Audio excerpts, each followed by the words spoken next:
Nesse vídeo eu respondo várias perguntas que vocês me mandaram lá no Instagram, então me segue no otavio.paranhos, todos os dias respondo perguntas por lá e também aqui pelo YouTube. Então vamos direto para o nosso conteúdo, lembrando que agora, quinta-feira, dia 29 de agosto, você tem um encontro comigo às 20 horas, que é o evento Patrimônio Blindado, para você conseguir estruturar uma carteira blindada aos riscos brasileiros, aos riscos globais também para a sua aposentadoria, certo? Então, vamos direto para o nosso conteúdo. O investidor amador fez uma excelente pergunta, um pouco mais teórica sobre ETFs, que é muito importante, né? Por que os ETFs não variam o preço de acordo com a demanda, né, de compra ou de venda do ETF, mas só seguem o índice que deveriam, ou seja, o índice do ETF, aquela carteira de ações do ETF, simplesmente porque um ETF ele é um fundo de investimento que tem uma quantidade de cotas que varia diariamente para cima ou para baixo de acordo com a demanda e com a oferta, né? Na prática, o que acontece? Se tem uma demanda muito grande de investidores para comprar um ETF, como por exemplo o ETF IVV americano, que é um fundo que investe nas maiores 500 empresas americanas, haverá uma criação de cotas, ou seja, o tamanho do fundo vai aumentar, o capital dos novos investidores irá entrar dentro do fundo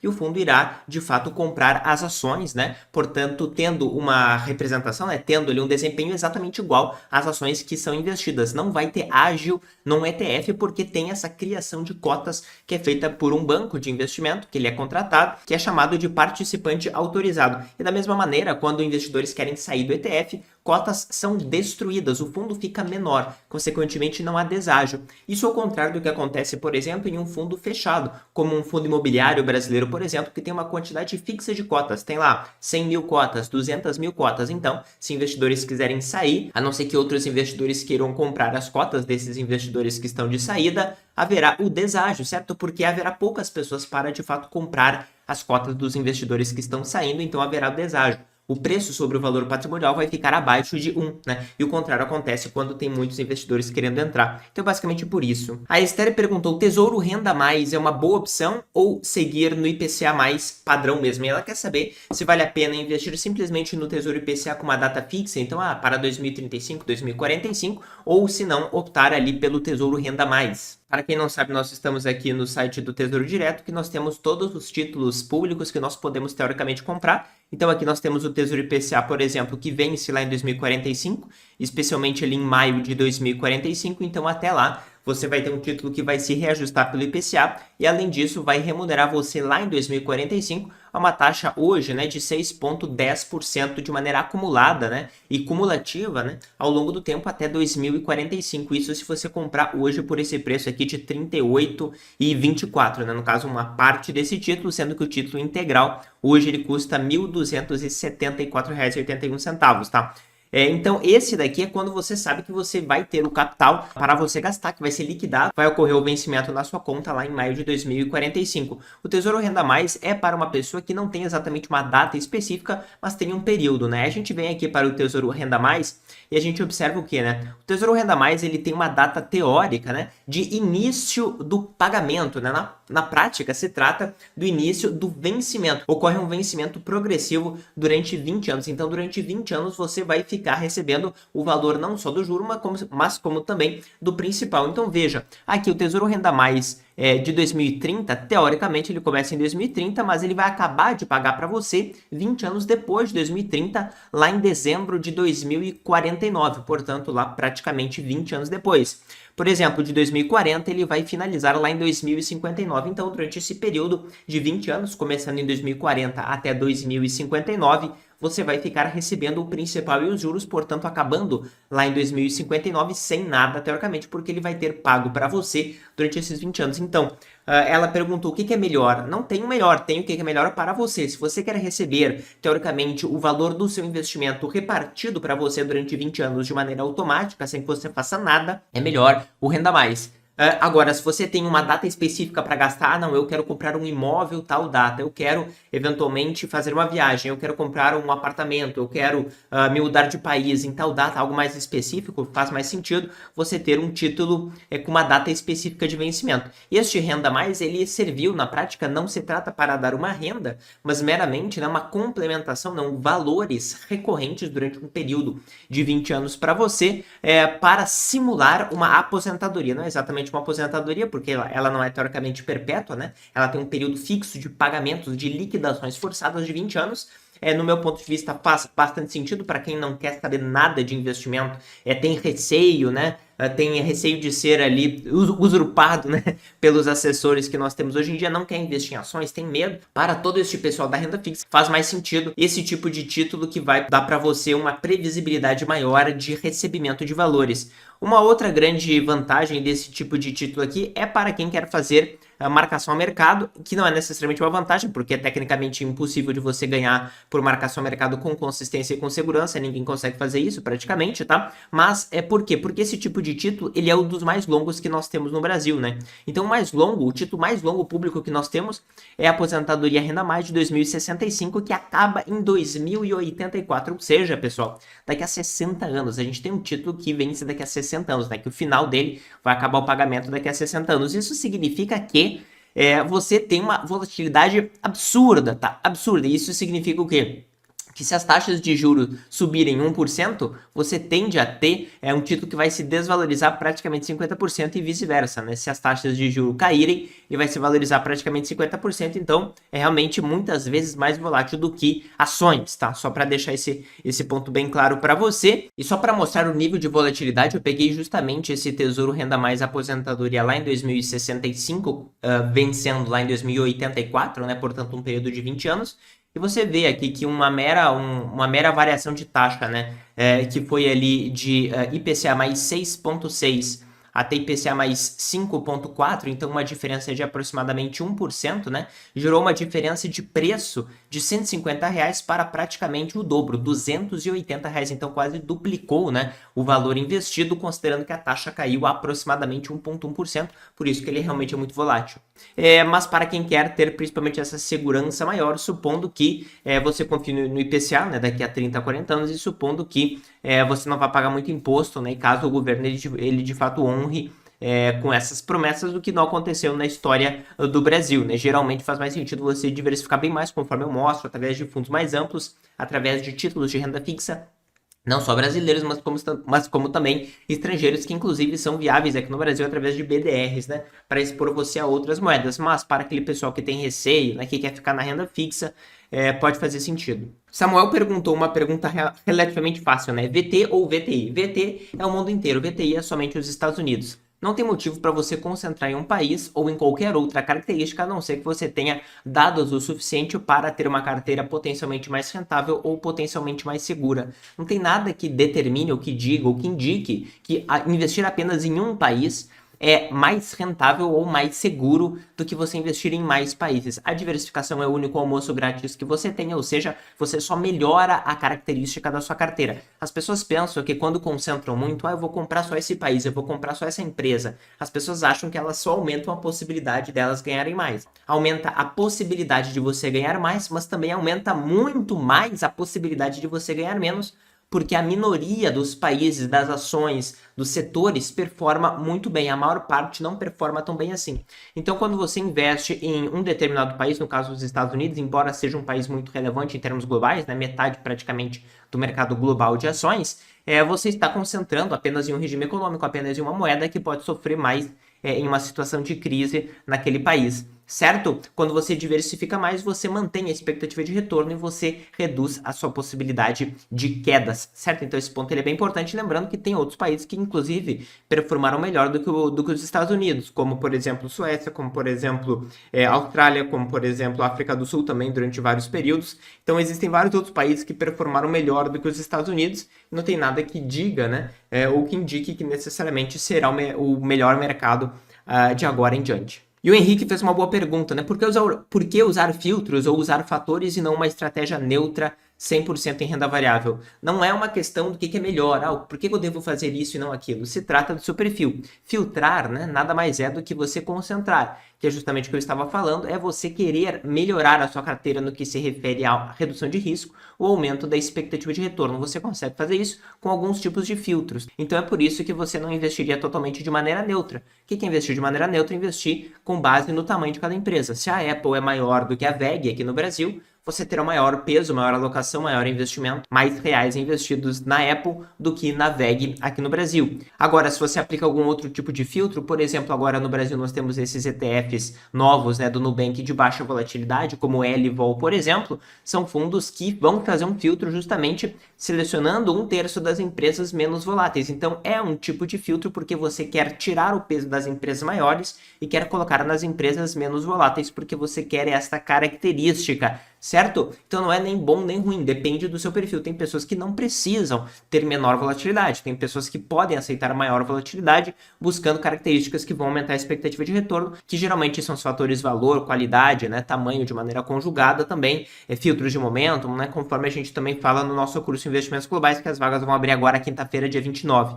Certo? O Wellington perguntou, consórcio é bom para adquirir o primeiro imóvel? Eu vi que várias pessoas fizeram alguns vídeos na internet sobre consórcio. É que o consórcio, teoricamente, você vai pagar uma taxa e não juros, mas uma taxa sobre todo o valor, teoricamente, né, ali do seu contrato, do seu consórcio, mesmo que você use pouco tempo, mesmo que você consiga quitar antes. Ao contrário, um financiamento, você só paga o juro enquanto você está, de fato, usando aquele crédito, usando aquele capital que não é seu, que é do banco, certo? Se você, eventualmente, conseguir amortizar antes, você vai pagar um tempo menor e, potencialmente, um valor muito menor do que seria uma taxa ampla ali de 20% a 30%, que normalmente é o valor de taxas dos consórcios, sobre todo o capital, certo? Então, esse ponto aqui ele é importante. Além de que, quando você considera, por exemplo, um imóvel de 500 mil reais, você quer uma carta de crédito de 500 mil reais para você ter a chance de ser contemplado, geralmente você pegaria ali a sua entrada, 100 mil reais, por exemplo, para dar de lance para você conseguir ser contemplado mais rapidamente no consórcio.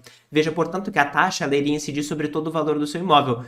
De maneira contraposta, quando você considera um financiamento, se você desse uma entrada de 100 mil e financiasse os 400 mil, você iria pagar juros somente sobre os 400 e não uma taxa de 20% a 30% sobre o total do valor do apartamento, nesse meu exemplo aqui de 500 mil. Então você acabaria, dependendo do prazo que você demora para amortizar, ou seja, pagar o valor total, você poderia pagar bem menos juros, né, ou bem menos custos de maneira geral no financiamento do que no consórcio. Depende também do nível de sorte que você tem, mas tem que colocar na ponta do lápis. Não é necessariamente ruim, tá? Obviamente vai depender do tipo de taxa que você está pagando e do prazo que você teria. Lembrando que a grande questão do consórcio, pessoal, é o seguinte, que no meu ponto de vista o grande problema é que o consórcio ele vai ter as suas parcelas que vão se reajustar com índices de inflação, geralmente o IPCA ou INCC, dependendo se for de construção, né? E qual é o problema disso? Você não está blindado contra a inflação. Então você vai lá, comprou o seu imóvel, mas se a inflação aumentar, a sua dívida vai aumentar conforme vai aumentar conforme a inflação. Ao contrário, um imóvel que você financia, o imóvel ele valia 500 mil reais. Financiei 500 mil reais, vou travar uma taxa de juro aqui a 10% ao ano. Se a inflação for para cima, o seu imóvel vai se valorizar e a sua dívida no máximo irá crescer ali a taxa de 10% ao ano, que foi aquela taxa pré-fixada que você está pagando, certo? Então você está protegido. Na prática, pessoal, o financiamento ele se trata de uma proteção contra a inflação. Você está apostando, né, ou você ganharia mais se a inflação aumentasse, porque o valor do seu imóvel iria aumentar e a sua dívida ela iria ser diluída, ela iria ser corroída pela inflação, porque a sua dívida não iria aumentar na mesma velocidade da inflação. De maneira contraposta, em um consórcio, todas as suas parcelas, a sua dívida, teoricamente, ela aumenta com a inflação. Então, na prática, no consórcio, você está apostando que a inflação ela vai ficar baixa ou controlada para que tenda a valer a pena também, dependendo do prazo que você vai pagar. Então, se trata de apostas diferentes. Em um caso, você aposta, entre aspas, você ganha mais quando a inflação ficar mais alta no financiamento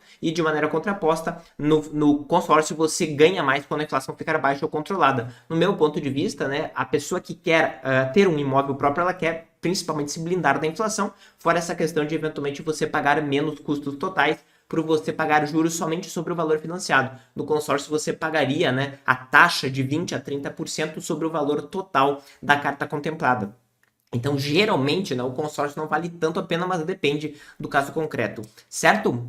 O Maia Fê perguntou, ouvi falar de um método dos 4% para vendas de ETF no futuro, o que seria? Basicamente é o que eles chamam de taxa de retirada, né? Isso aí é muito bem explicado no nosso módulo 8 do SIG, que é o curso Investimentos Globais, agora que vai abrir dia 29, quinta-feira, mas é basicamente o quanto que você poderia retirar da sua carteira ao ano sem você dilapidar o capital e sem você ter o seu dinheiro finalizado antes de você eventualmente falecer. Essa regra histórica dos 4% começou nos anos 90 nos Estados Unidos, em que foi estudado que durante períodos sucessivos e consecutivos de 30 anos, né, em que seria o prazo da aposentadoria normal, a pessoa se aposenta aos 60 ou 65 e falece ali aos 90 ou 95, ela poderia usufruir durante aproximadamente 30 anos. Se a pessoa começa a tirar 4% do valor inicial que ela tem, então a pessoa tem R$ 1 milhão, ela tira R$ 40 mil por ano, ou dólares no caso, né, que seria 4% do valor inicial, ajustado pela inflação, independente do que aconteça com o mercado, ela vai ter um capital que não vai acabar, mesmo que haja uma crise, mesmo que esse capital de 1 milhão investido tenha um desempenho ruim, né? Então você teria uma proteção justamente por tirar apenas 4%. Por isso que muitas pessoas no Brasil falam: ah, mas Otávio, eu tenho aqui um dividendo, eu tenho uma ação que paga dividendo, eu tenho um fundo imobiliário que paga dividendo, que me paga um dividendo de 6, 7, 8%. Pois é, mas está considerando um cenário ótimo, né? Não está considerando cenário de crise, cenários de inflação, cenários que, obviamente, o capital da pessoa poderia cair muito, e a gente sabe, né, que o dividendo ele nada mais é do que a saída de caixa da empresa, a saída de caixa de um projeto. Eu já fiz vários outros vídeos aqui no canal sobre isso. Então, a saída de caixa é o dividendo, né, que nada mais é do que uma venda forçada daquele ativo. Pode ter vantagens fiscais pelo fato de eventualmente não pagar imposto de renda, mas ainda assim é uma queda do patrimônio que você teria caso não houvesse o pagamento do dividendo, né? Porque embora possa haver uma crise e algumas pessoas aleguem que eu estou recebendo dividendo em crise, então não preciso vender o meu ativo, se a empresa não pagasse o dividendo no momento de crise, obviamente as ações iriam cair menos, né? Então algumas pessoas alegam que, não, eu tenho as minhas ações depreciadas, mas não tem problema porque ela está pagando dividendo. Bom, se não pagasse, você não teria ação tão depreciada assim, e se você vendesse um pedaço da sua ação, seria exatamente o mesmo resultado, mas não é exatamente o foco deste vídeo aqui, é só para trazer para você o racional dessa regra de retirada. Então, eu estou retirando do total, nesse caso aqui, 4%, né? Que seria uma taxa segura. Se você considerar retiradas maiores de 5, 6, 7% do valor inicial, você poderia correr risco de acabar o capital se vier uma crise e você não tiver mais condições de manter o capital produzindo aquela riqueza que você precisa. Luan perguntou, por favor, existe tributação cambial também para trazer ganhos de ETFs do exterior? Para fazer uma transferência de recursos internacionalmente, né? Então, dos Estados Unidos para o Brasil ou da Europa para o Brasil e vice-versa, do Brasil para a Europa ou para os Estados Unidos, você só paga o IOF de 0,38% se for para uma conta de investimento e 1,1% se for para uma conta corrente sua de gasto de débito, por exemplo, tá? Não existe mais nenhum outro imposto sobre transferências. Você vai pagar o spread cambial, que é a diferença de câmbio, né? Então, um dólar um pouquinho maior e este imposto que eu mencionei, que é o IOF, certo? Agora, isso é totalmente diferente de você ter um ETF ou algum ativo no exterior, você vender esse ativo, aí o capital ele cai na conta em dólares ou em euros, aí sim pode ter o imposto de ganho de capital, que é diferente, né? Você não trouxe para o Brasil, o capital ficou lá, a mera venda do ativo com lucro gera o imposto de ganho de capital que tem que ser pago aqui no Brasil porque você é residente fiscal brasileiro. Decidi trazer esse saldo para o Brasil, aí paga somente o IOF que eu mencionei e ali o spread cambial também, tá? Então só para deixar bem claro, uma coisa é você vender algo com lucro e ficar com o ativo, com o capital no exterior, outra coisa é você transferir. A mesma coisa quando você tem duas contas no Brasil e você decide fazer um Pix de uma conta para outra, na prática você não tem imposto sobre isso, porque você não teve aumento patrimonial, você não teve um rendimento pelo fato de transferir capital entre duas contas suas. Da mesma maneira, no exterior e no Brasil, né, se você transfere de uma conta brasileira para o exterior e vice-versa, você não teve ganho de capital, você não teve rendimento, você não teve um aumento do seu patrimônio, então não existe imposto sobre isso, exceto o IOF, que é pela transação em si, certo? O Matos Luiz perguntou, pensando em me mudar para a Europa nos próximos anos, continuo investindo em ETFs? Sim, não faz diferença nenhuma, mas eu particularmente consideraria ETFs europeus, porque você vai poder manter esses ETFs europeus, seja negociados em dólar, seja negociados em euro, quando você for para a Europa, tá? Se você investir em fundo americano, você provavelmente vai ser um pouco mais tributado, e quando você chegar na Europa, você vai mudar ali nas suas configurações da sua conta, da sua corretora, a sua residência, né?